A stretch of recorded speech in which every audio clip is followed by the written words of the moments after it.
Listen, I know that not everybody wants to be a crochet designer. It's fine. We're fine. Here's the thing though, even if you don't want to be a designer, you still deserve creative freedom. There's no reason that you can't do that. You can still play and explore and check things out and mix things up, push some boundaries, and even break a little bit of rules as long as you know where that line is. You're not going to disrespect or devalue the creators of the patterns that you love so much.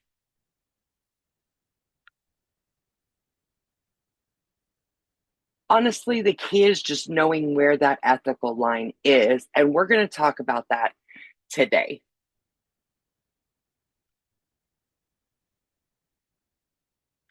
Hi, my name's Marty. I'm an amigurumi designer, and I really do believe that crochet is a sculptural art. It's not a rigid set of rules. So around here, we like to flip the script and bend the rules, and we have a damn good time doing it. So I'm really glad that you're here. Now, I talked about knowing where that ethical line is, and it's kind of hazy at first.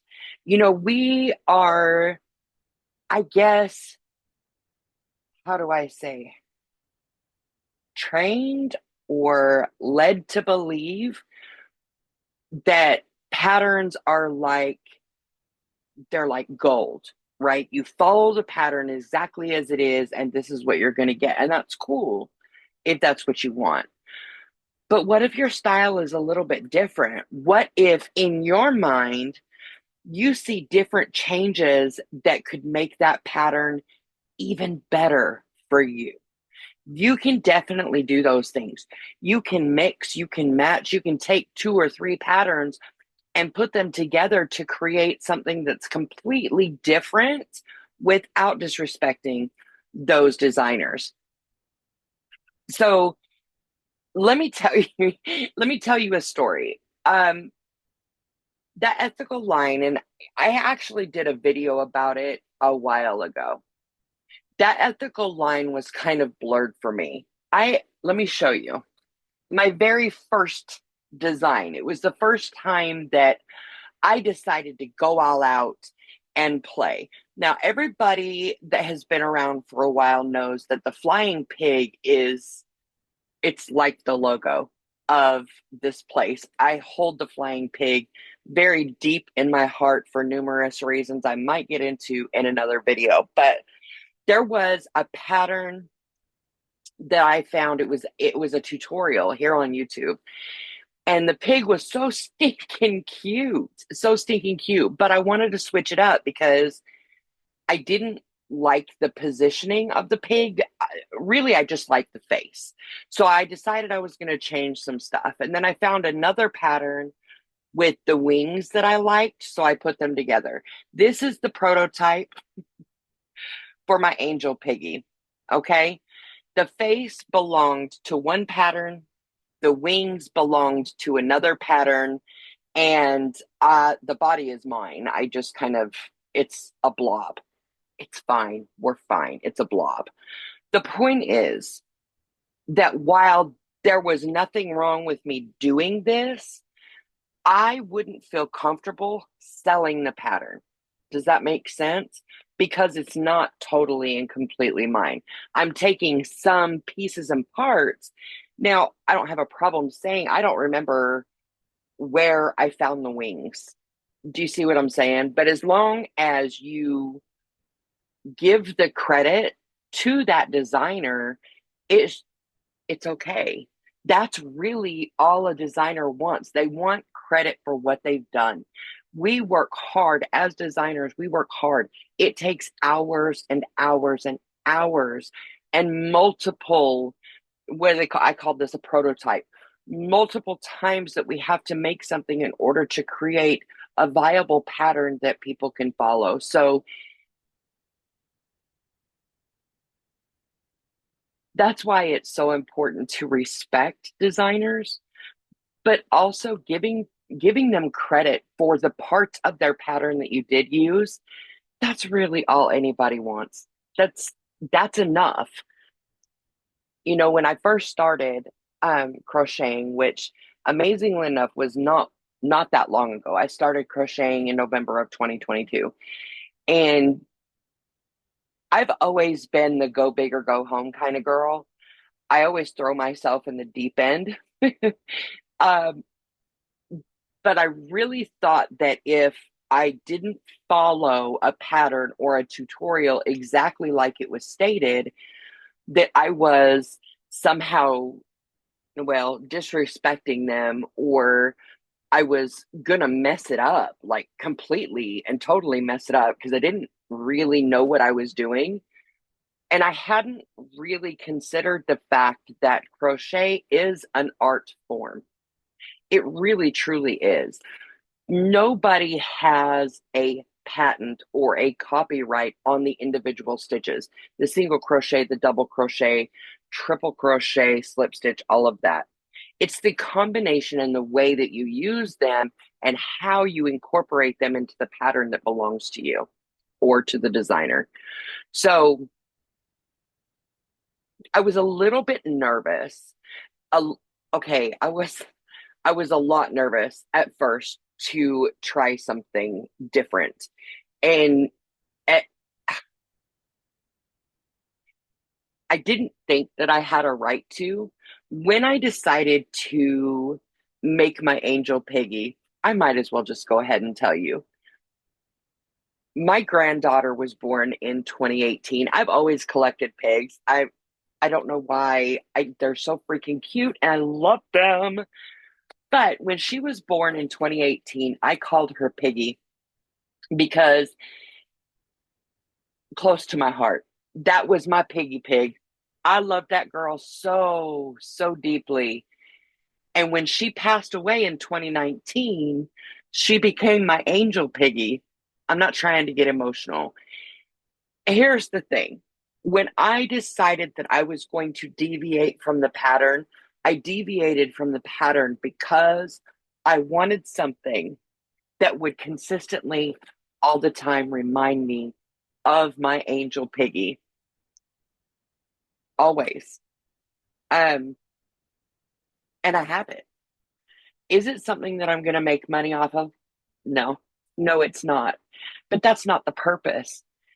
When you have something in your mind, an idea or a thought or something that lights you up, even if you can't find a pattern, if you change it and alter it because you want it that way, because it is something that's speaking to your soul, there is literally nothing wrong with that. It is okay to make that project yours.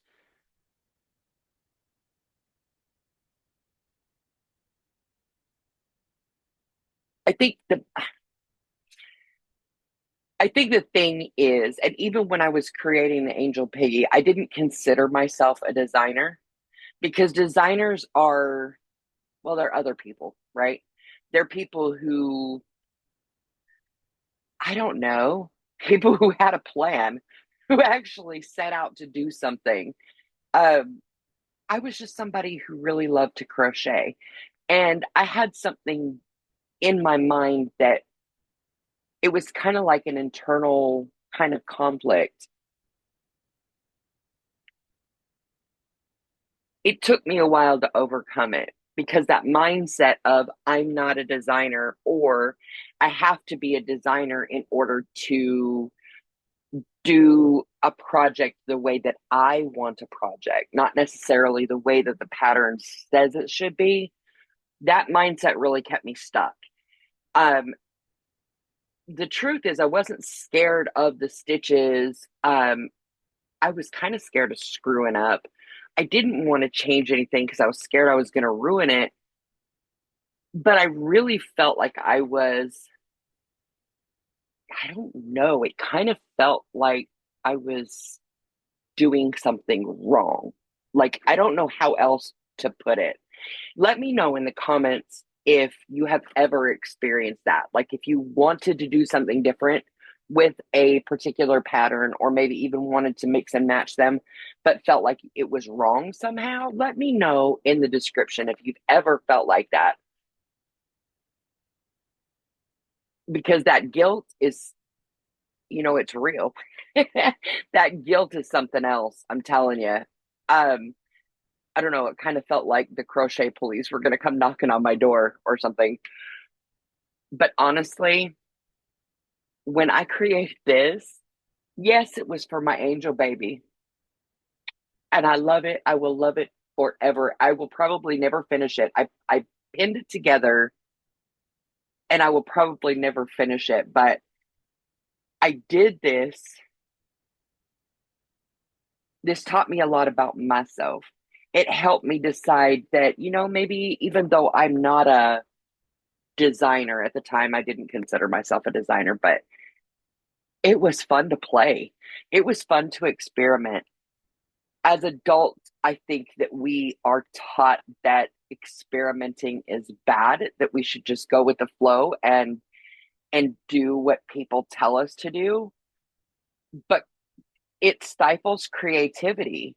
And when you are creating something, that is creativity. And I feel like it needs to be unleashed. You know what I'm saying? Even if it's just something small, like if you're doing an amigurumi, if you change the shape of an ear, or if you change the way a tail sits, or even if you follow the pattern directly, but you decide to assemble it completely different. I know a girl that did that, flipped everything upside down and pinned it together that way. And you know what? It turned out really stinking cute. It changed the whole personality of that pattern. Um, just from one little tiny shift. And it's fun to just play. It's fun to just play. Anyway, at the time, I didn't think that I was learning anything, but when I look back on and I'm going to keep referring to my angel pig because that really was the first time that I ever tried to do something out of my comfort zone. It's the first time that I ever felt like I could try something different. It scared the hell out of me. I absolutely love the way that it turned out, but that's really when I started seeing shapes. That's when I started sculpting with yarn. No, that sounds so weird and awkward and a little bit different, but really that's what you're doing when you're creating the shapes. I started noticing how things were put together and how little changes could make such a huge difference. I mean, even the eyes, putting them farther apart or closer together, or, you know, it's just, I wasn't trying to be a designer. I wasn't trying to be clever. I wasn't trying to know things. I was just curious, and that was enough. I didn't need to know everything. I didn't need to change everything. Um, Sometimes just swapping, like I said, one little piece, that's enough. Or, you know, maybe changing the amount of stuffings, stretching pieces out. Like, I don't know. It wasn't about,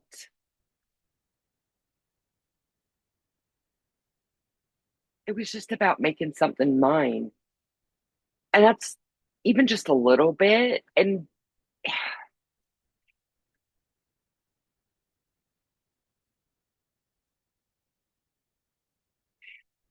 okay, I need to digress a little bit because I get on a tangent and I apologize. I feel very passionate about this because creativity and the expression of creativity has changed my life in more ways than I would have ever even imagined. And it's deeper than just oh my gosh. I did not plan on getting into this in this video. It's deeper than just changing the stitches. It's deeper than just changing the pieces or parts of a pattern. It's like I I don't know how else to say it. It's like unleashing your creativity. As a child, I remember feeling I was so creative. I used to write plays for my mom and get my brother and my sister, and we would act out these plays. We each had our own character, we had lines, we had, we practiced, we had things. I loved playing in the mud, and don't come at me because yes, I was that girl. I loved playing in the mud so that I could make things. I remember sitting under a tree in my aunt and uncle's house and creating entire roadways because I love I love cars, period. But I loved the little matchbox cars. And I would go underneath the roots and they would become a bridge. And the creativity was there. And somehow throughout the years, as I grew up, I lost it. I lost that creative part of me, that part of me that just made up worlds or didn't care what everybody around me thought. I just wanted to have fun. And crochet has given that back to me, um, because that creative freedom, it's not it's not just about the stitches. It's deeper than that. It's deeper than that. Bottom line though, there's a line between making something your own and copying somebody else's work and calling it new. There's a big, a big, huge difference for that. It's like you have like the Grand Canyon, right? I'm talking big. Making something your own is on one side. Copying somebody else's work and calling it new is completely different. Like there really isn't a separation. This is not new. It's a flying pig. It's mine, but it's not a new pattern.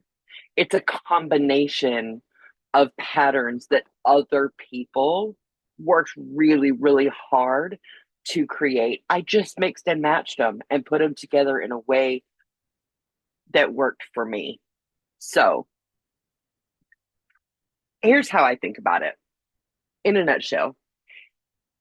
If you're combining patterns to make something personal, like my angel piggy, just for you, that is absolutely beautiful. But if you're taking somebody's pattern, changing a few things, and calling it your own, that's not design. It's not design. It's not even remixing. It's not okay. It's just not okay. There's a difference between exploring and rebranding somebody else's hard work. So I don't think we have to be afraid of that line. We just have to respect it. Does that make sense? You don't need to be afraid of it. There's no reason you can't explore. You just need to be aware of that ethical line and respect it. Like I said before, just keep the credit where credit is due. If you want to, if you want to combine patterns, if somebody asks you where you got the pattern, let them know. Well, I got this from over here and I got this from over here, and I just kind of threw this one in because I liked it. Designers, we're not gatekeeping. We're not. We just want to feel respected. We put a lot of work into our patterns, a lot of work into our patterns. And you can explore. You should explore. You don't have to be a designer to do that. You don't have to write a pattern or launch a shop or reinvent the wheel. You just have to follow the part of you that's curious. I think that's the most important point that I want to make. Allow yourself to be curious, allow yourself to explore, allow yourself to have fun. As grown folks, we need that. It's almost like we need permission to have fun because we're not kids anymore and people expect us to do the adulting thing. And I mean, I would rather be an adult than ever go back to being a kid, okay? Because I like the responsibility. But when I was getting ready for this video, I started thinking about, reflecting on my life and what happened. Do you know what I mean? Like, where did I lose it? Because I was very creative, and then all of a sudden I went for 30 plus years, almost 40 years, without the ability to create. It's like it never went away, but it was hidden, it was locked away. It was all of the things that is not cool. So I want that for you. I want you to feel how free it is to allow your creativity to roam free, to let it go. Just explore and have fun. And it's yarn, right? It's yarn. You're not going to hurt anybody by doing it. You're not going to mess anything up because if you don't like how it looks, just frog it, rip it, rip it, rip it. Anyway, that's really where it all started for me. Not with some design idea other than I wanted my piggy. There wasn't a major plan. It was just,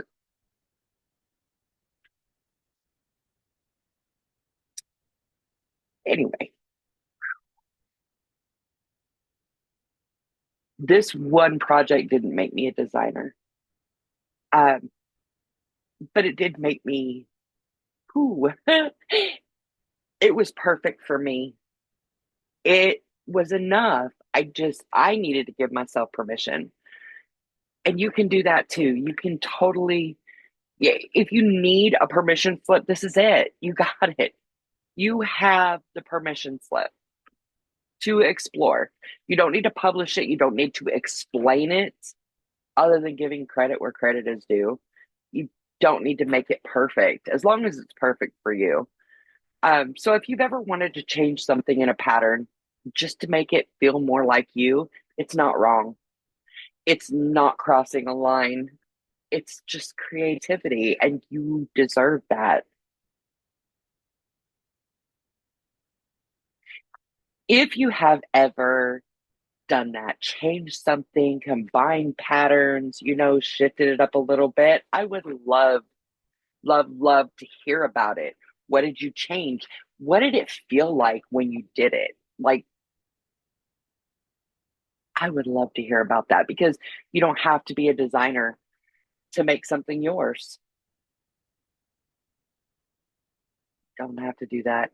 So, anyway, I'm going to stop with my reflection and let you know that I'm going to dig into this a little bit deeper next week because I am going to be combining two, maybe three patterns to make one single solitary piece. I will be letting you know which patterns that I'm using so that if you want to do the same thing, you totally can. And yeah, we'll talk about all the things to look for when you're combining patterns and different pitfalls that you should avoid. So I cannot wait. I cannot wait.